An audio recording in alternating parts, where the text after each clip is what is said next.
우리 이렇게 또 자신을 구별하고 시간을 구별해서 하나님께 나와 예배하는 우리 영혼들을 기억하시되, 특별히 저들이 드린 물질을 하나님이 기억해 주시고 정말 저들이 물질을 드림으로 우리의 믿음이 주께 있음을 고백했사오니 하나님께서 그 믿음을 연락받아 주시고 그 물질이 하나님의 거룩한 선한 사업에 쓰여질 때 저들의 모든 삶도 더 윤택해지게 도와주시고, 주는 자가 받는 자보다 복이 있다 말씀하셨으니 하나님께 또 주의 일을 위해서 헌금 드린 모든 손길마다 복이 넘쳐나게 도와주시고, 영혼이 잘된 같이 모든 범사가 다 형통케 됨을 경험할 수 있도록 하나님이 함께 하시고 인도하여 주시옵소서.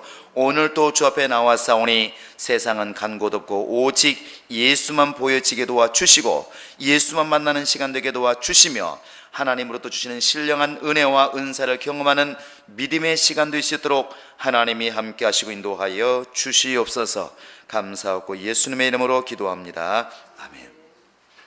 주 앞에 감사한 여러분의 가정 속에 주의 복이 함께 하시기를 예수의 이름으로 축원합니다. 자, 하나님의 말씀 같이 보겠습니다. 사도행전 2장 1절부터 우리 4절까지 보겠습니다. 사도행전 2장 1절부터 4절입니다. 같이 우리 합독하겠습니다. 시작. 오순절 날이 이미 이르매 그들이 다 같이 한 곳에 모였더니 호련히 하늘로부터 급하고 강한 바람 같은 소리가 있어 그들이 앉은 온 집에 가득하며 마치 불의 혀처럼 갈라지는 것들이 그들에게 보여 각 사람 위에 하나씩 임하여 있더니 그들이 다 성령의 충만함을 받고 성령의 말하게 하심을 따라 다른 언어들로 말하기를 시작하니라. 아멘.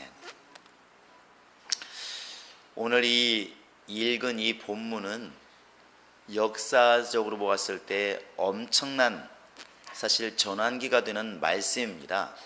많이 인용이 되기도 하고, 산으로 말하면 고갯마루와 같은, 또 우리 기독교 역사에서 보면은 이 땅에 드디어 이제 교회가, 눈에 보이는 교회가 출현하기 시작하는, 하나님의 나라가 이제 이루어지기 시작하는 그 바로 시작이 바로 오늘 읽은 이 본문의 말씀입니다.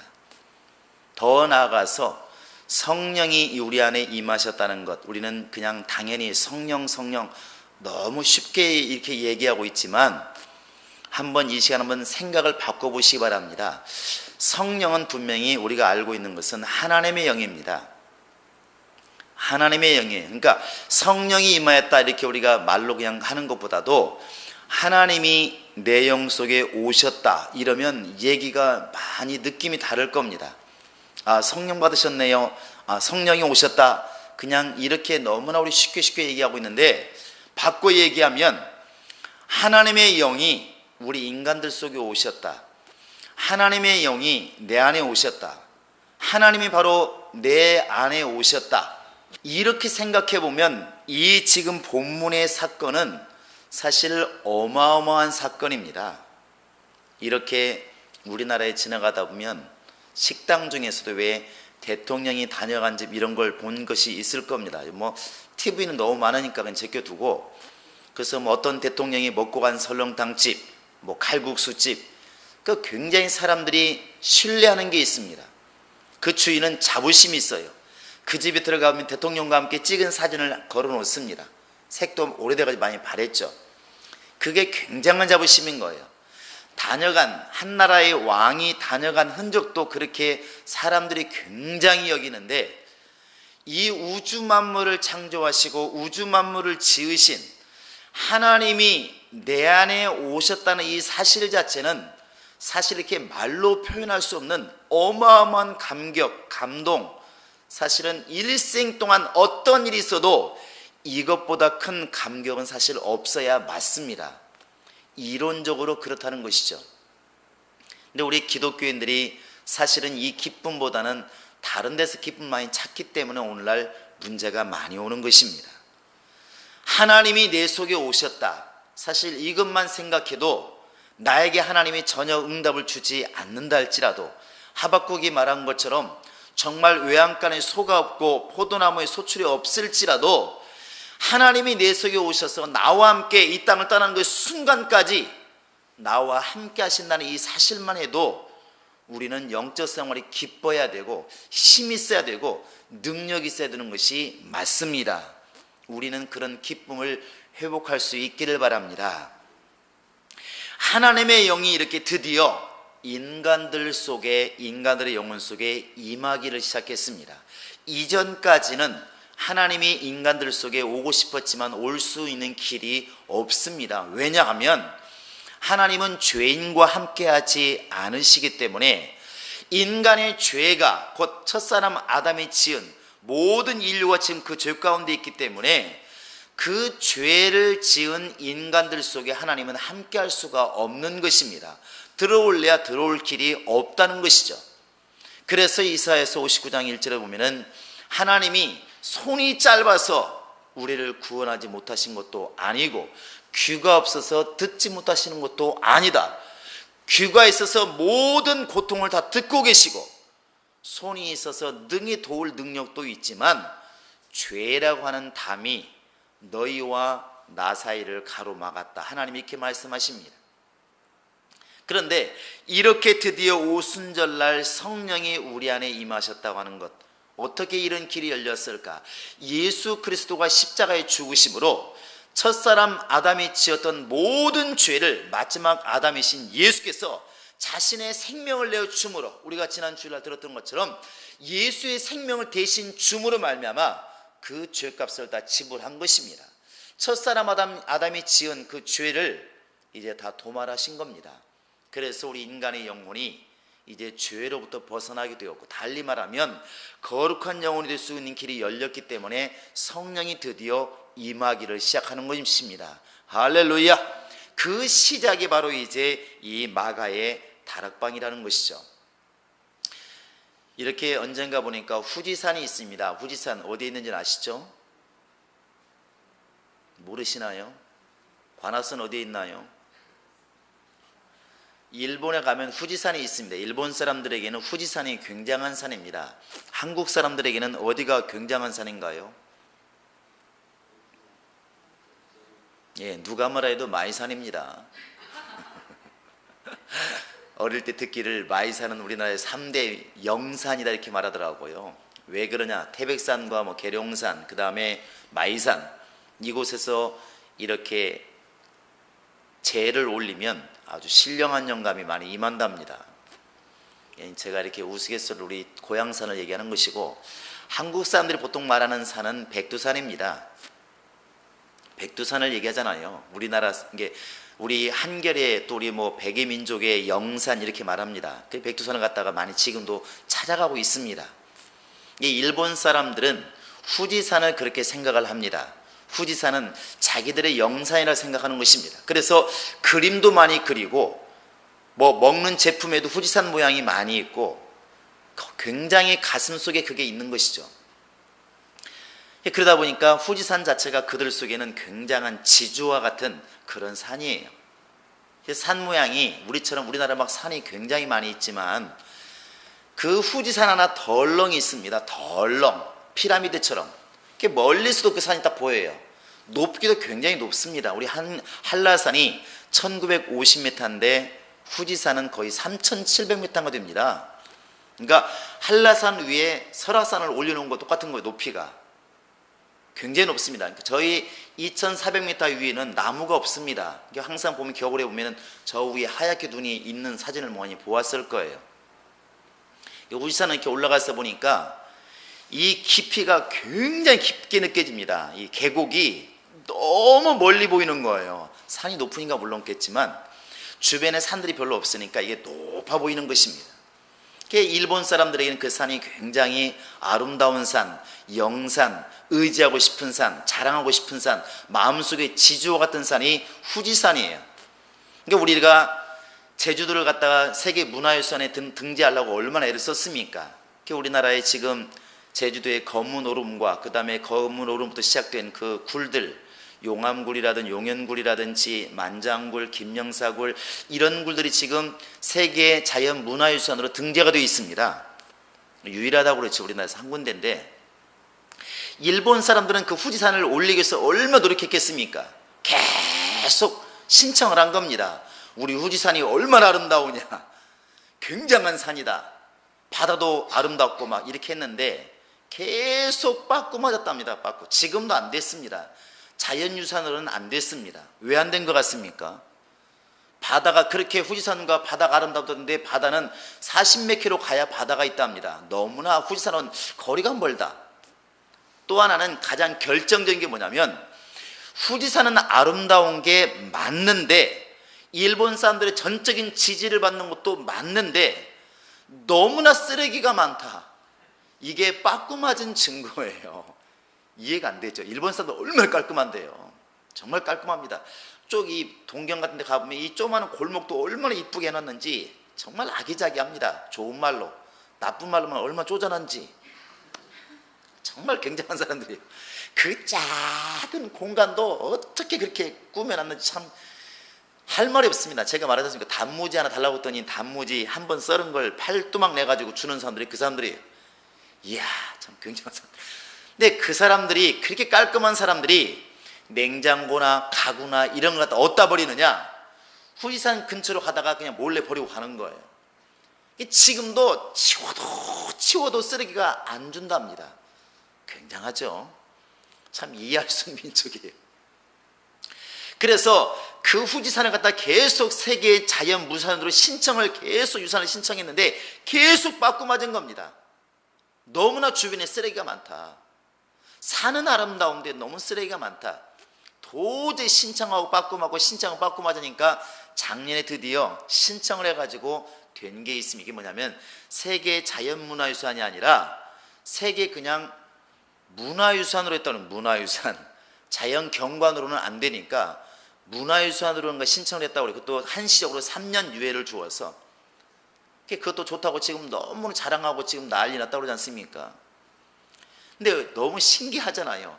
우리 생각에는 산이 너무 아름다우니까, 일본 사람들이 막 전적인 지지를 받으니까 당연히 될 것처럼 보이지만 너무나 쓰레기가 많으니까 계속 빠꾸 맞았다는 것입니다. 계속 그냥 안 되는 것이죠. 저는 그런 그 말을 들으면서 이런 생각을 해봤습니다. 하나님이 우리에게, 인간에게 복을 주고 싶어도 분명히 사람의 영혼이 소중한 것도 알고 있고, 사람의 영혼에게 하나님께서 정말 거룩함과 능력과 하나님의 신령한 것들을 주고 싶은 마음이 굴뚝 같을지라도 정말 인간의 그 영혼이 죄로 말미암아 더러워져 있고 주변이 더러워져 있고 그러면 그 후지산이 계속 거절당한 것과 무슨 또 다를까? 뭐가 다를까? 똑같지 않을까 생각을 해봤습니다. 그런데 오순절날 드디어 성령이 임하셨다고 하는 것, 하나님의 영이 드디어 우리 영혼 속에, 정말 우리의 영혼 속에 임하기 시작했다는 것, 인간 속에 임하기 시작했다는 것은 인간의 영혼이 드디어 죄로부터 해방됐다는 것이고 깨끗하게 치워졌다는 것입니다. 할렐루야. 이제는 인간의 영혼이 죄 때문에 망할 일이 없다는 것이고, 달리 말하면 성령이 오셨다고 하는 것은 드디어 우리가 지옥 갈 수 있는 길에서 벗어났다고 하는 반증이기도 한 것입니다. 그래서 디모데후서 1장 26절 7절에 보면은 하나님이 우리의 믿음을 인치시고 보증으로 성령을 주셨느니라 이렇게 나와 있지 않습니까? 그게 바로 하나님이 성령으로 우리를 정말 믿음을 인치시고 보증으로 성령을 주었다. 달리 말하면 성령 받은 사람들은 이제 자신의 영혼이 깨끗해졌다고 하는 것을 우리가 증거로 가질 수가 있다는 것입니다. 그게 우리의 능력이에요. 여러분과 지금 내가 성령 받았다고 하는 것은 내 영혼이 깨끗해졌다. 예수의 피값으로, 예수의 생명값으로 우리가 깨끗했다고 하는 것을 이미 알 수가 있는 것입니다. 할렐루야. 자, 내 영혼은 거룩해졌다. 시작.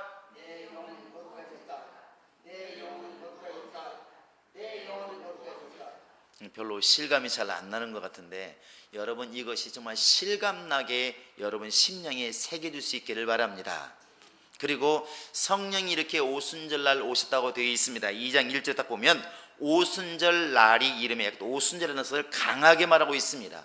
이건 무슨 얘기냐면 하나님이 성령을 보내실 때에도 구약의 이런 명절들, 절기들, 하나님의 그 예언들을 갖다가 무시하고 보내시는 분이 아니라는 것입니다.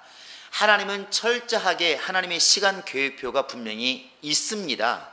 우리 인간은 그것을 깨닫지 못할지라도 예수님 말씀하십니다. 왜 너희가 저녁에 이렇게 날이 붉으면 내일이 날씨 좋겠다, 이렇게 천기는 분별할 줄 알면서 왜 이 세대는 분별하지 못하느냐? 무화과 나무 잎이 푸르르면 여름이 가까운 줄을 아나니, 정확히 오늘 내일은 알 수 없지만 그때는 분별할 수 있지 않겠느냐는 것이죠. 분명히 하나님께서는 하나님의 때와 계획표가 있습니다. 이런 것들을 깨닫게 하기 위해서 주님께서는 구약의 절기들을 지키라고 말씀하시는 것이고, 예언들을 우리에게 이렇게 알게 하신 겁니다. 성령이 오신 것도 오순절이라는 말을 딱 쓰는 것은 그냥 온 것이 아니라는 것이죠. 우리 한번 레위기 한번 23장을 보시기 바랍니다. 자, 레위기 한번 23장을 한번 이렇게 펴보시기 바랍니다. 9절 한번 읽어볼까요? 자, 9절. 자, 10절까지 한번 읽어보시겠습니다. 10절까지 시작.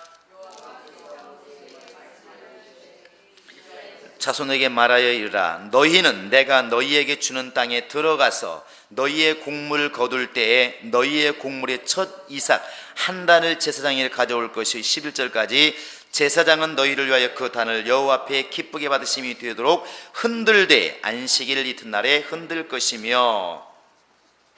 이 레위기 23장은 지금 절기에 대해서 계속 말씀하고 있는데, 이 앞에 8절까지는 유월절과 무교절, 곧 그들 달력으로 1월 14일부터 15일부터 이루어지는 일주일 동안, 14일은 유월절이고 그 다음 7일 동안이 무교절인데, 유월절과 무교절에서 말씀하시고, 이제 드디어 9절부터는 그 뒤에 나와 있는 오순절을 재기 위해서 말씀하시는 것입니다. 그런데 어떻게 오순절을 우리가 계산할 수가 있느냐?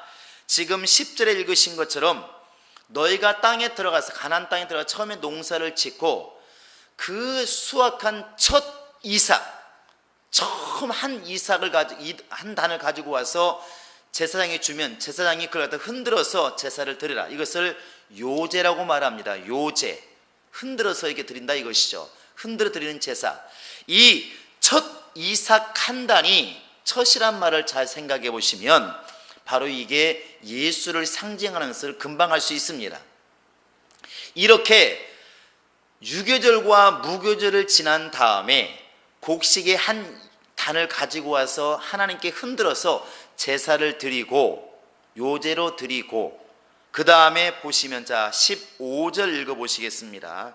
15절 16절 시작. 안식일 이튿날 곧 너희가 요제로 곡식단을 가져온 날부터 세워서 7 안식일의 수요일을 채우고 7 안식일 이튿날까지 합하여 50일을 계수하여 새 소제를 여호와께 드리되. 15절에 보시면 너희가 요제로 곡식단, 아까 말한 첫 한 단을 가져와서 하나님께 드린 날, 그 안식일 다음 날부터 정말 세워서 7 안식일, 곧 7, 7은 49, 49에다가 그 안식일 이튿날까지 합치니까 딱 50일입니다. 그 50일째 되는 날 새 소제를 여호와께 드리라. 그래서 50일이 되는 것입니다. 자, 우리가 첫 이삭이라는 것을 다 알겠지만 다시 한번 우리 한번 고린도전서 한번 15장 보시기 바랍니다. 고린도전서 15장 한번 20절을 보시기 바랍니다. 20절 시작. 그러나 이제 그리스도께서 죽은 자 가운데서 다시 살아나사 잠자는 자들의 첫 열매가 되셨도다. 누가 그랬습니까? 예수가 부활의 첫 열매가 되신 것입니다. 23절 한번 읽어볼까요? 시작. 그러나 각각 자기 차례대로 되리니 먼저는 첫 열매인 그리스도요, 그 다음에 그가 강림하실 때에 그리스도에게 속한 자요, 이렇게 되어 있습니다. 어디든지 간에 예수 그리스도는 부활의 첫 열매라는 것을 계속 강조하고 있습니다.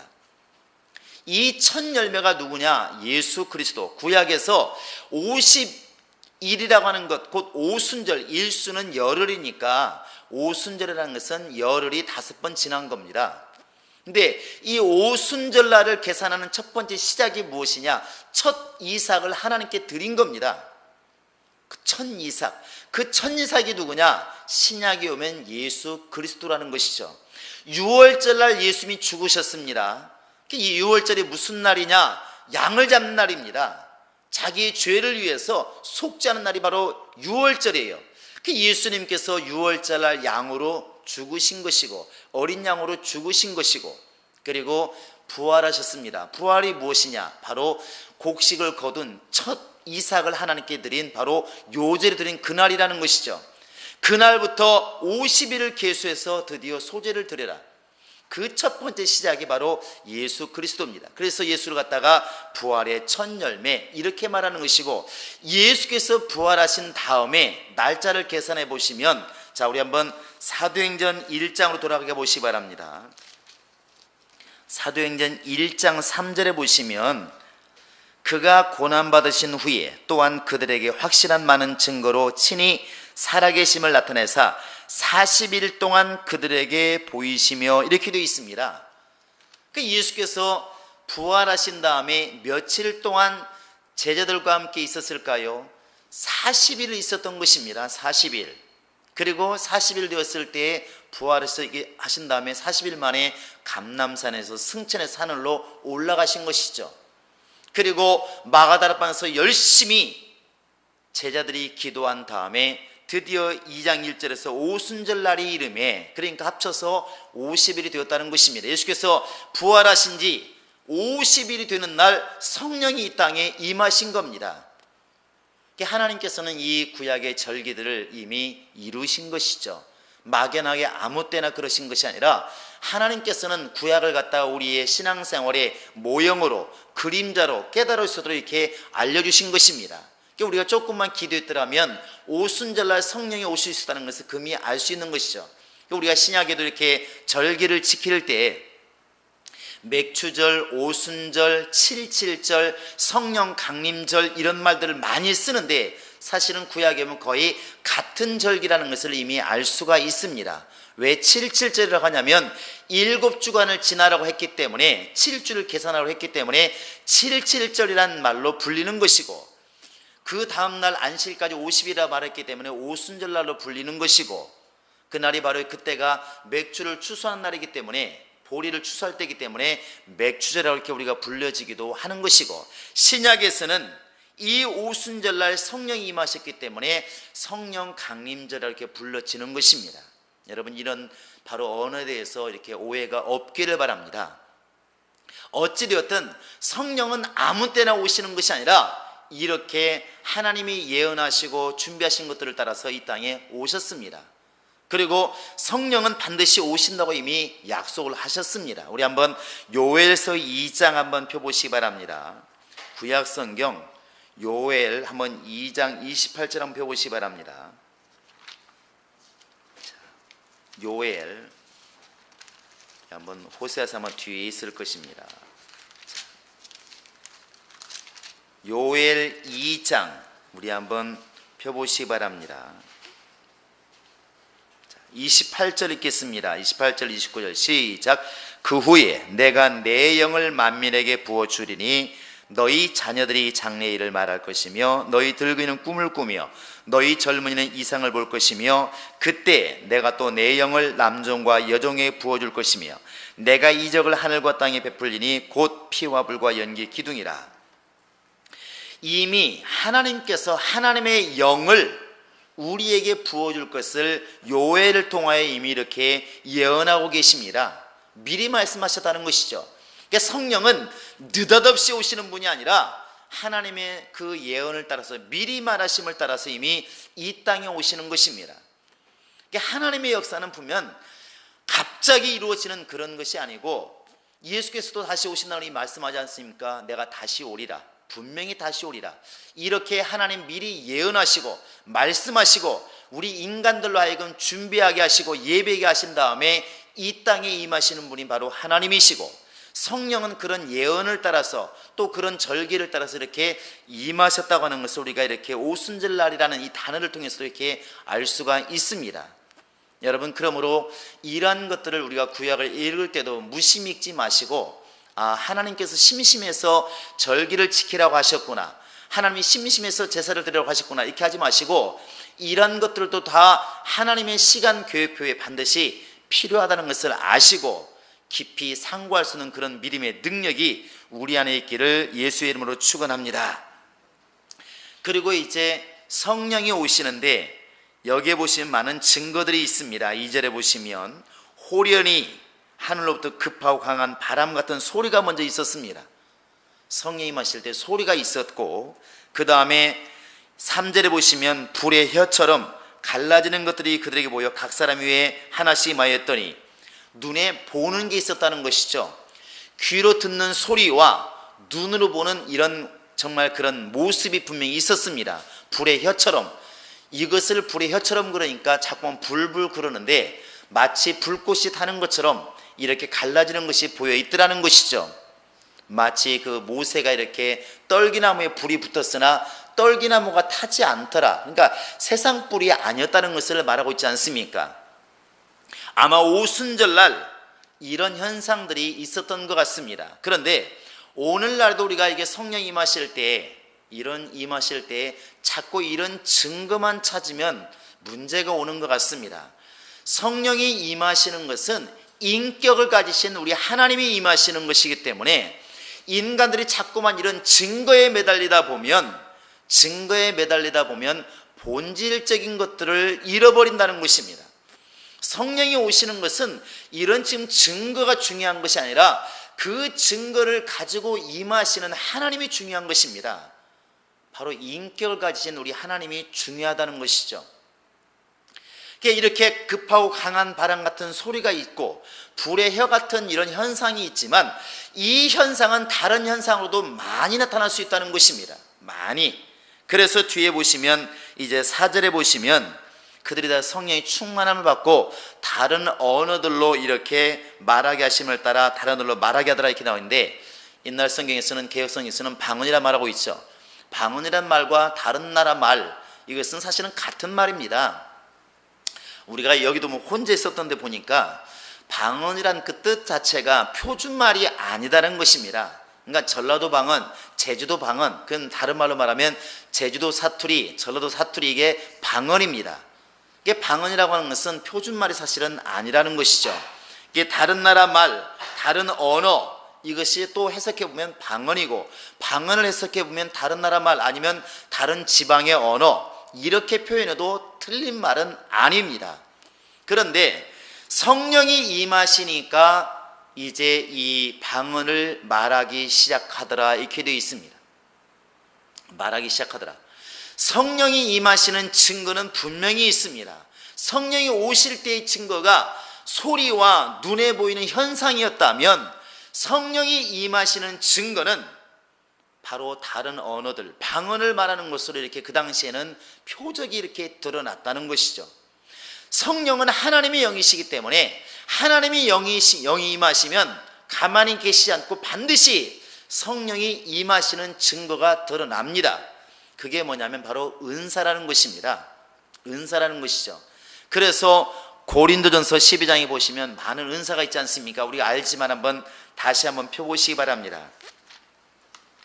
고린도전서 12장입니다. 자, 12장 한번 4절부터 11절까지 한번 읽어보시겠습니다. 시작. 은사는 여러 가지나 성령은 같고 직분은 여러 가지나 주는 같으며 또 사역은 여러 가지나 모든 것을 모든 사람 가운데서 이루시는 하나님은 같으니 각 사람에게 성령을 나타내심은 유익하게 하려 하심이라. 어떤 사람에게는 성령으로 말미암아 지혜의 말씀을, 어떤 사람에게는 같은 성령을 따라 지식의 말씀을, 다른 사람에게는 같은 성령으로 믿음을, 어떤 사람에게는 한 성령으로 병 고치는 은사를, 어떤 사람에게는 능력 행함을, 어떤 사람에게는 예언함을, 어떤 사람들에게는 영들 분별함을, 다른 사람에게는 각종 방언 말함을, 어떤 사람에게는 방언을 통역함을 주시나니 이 모든 일은 같은 한 성령이 행하사 그의 뜻대로 각 사람에게 나누어 주시는 것이니라. 오늘날 이렇게 우리가 성령이 임하면 어떤 교단에서는 방언을 못하는 것은 성령이 임하지 않은 것이다, 이렇게 말하기도 하는데 여기에 보시면 성령이 임하셨을 때, 우리 안에 임하셨을 때에 방언만 말하는 것이 성령의 증거냐? 그건 아니다는 것이죠. 성령이 임하시면 어떤 사람에게는 지식의 말씀의 은사가 드러나는 경우도 있고, 어떤 사람은 병 고치는 은사가 드러나기도 하고, 어떤 사람에게는 정말 여기에 나와 있는 것처럼 능력을 행하는, 또 지식이 임하는, 방언을 말하는, 방언을 통변하는 이런 은사가 막 드러난다는 것입니다. 중요한 게 뭐냐면 성령이 임하셨으면 반드시 어떤 모양으로든 증거가 드러나야 되는 것이 사실은 정상입니다. 우리가 지금 성령 받은 증거를 어떻게 하느냐, 방언을 말하느냐 아니냐, 이것은 매우 위험할 수 있습니다. 우리가 바로 지식으로 알아야 될 것은 성령이 임하시면 어떤 모습이든 성령의 은사가 나타나야 그게 정상이라는 것입니다. 할렐루야. 은사가 드러나지 않는 것은 둘 중에 하나겠죠. 성령이 임하시지 않았든 성령이 임하였는데 내가 지금 제한을 하고 있든지 아마 이 둘 중에 하나일 것입니다.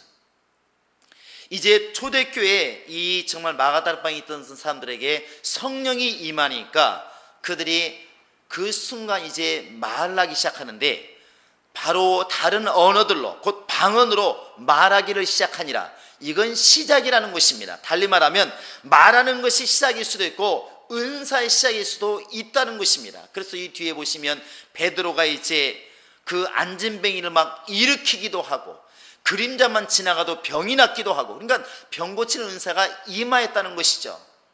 이와 같이 성령이 임하시는 순간부터 바로 성령을 통해서 우리가 금방 읽은 것처럼 어떤 사람에게는 성령으로 이런 은사가, 어떤 사람이 성령으로 막 저런 은사가 막 드러난다는 것입니다. 이 은사가 드러나야 그것이 정상이라는 것입니다. 오늘날 이렇게 오순절 계통에서 말하는 것처럼 방언만을 너무 치중해서 말해버리면 다른 은사들이 마치 작은 은사인 것처럼 보였지만 한 성령으로 한 성령으로 한 성령으로 계속 이렇게 말씀하시는 성경을 잘 여러분 이해해 보시기 바랍니다.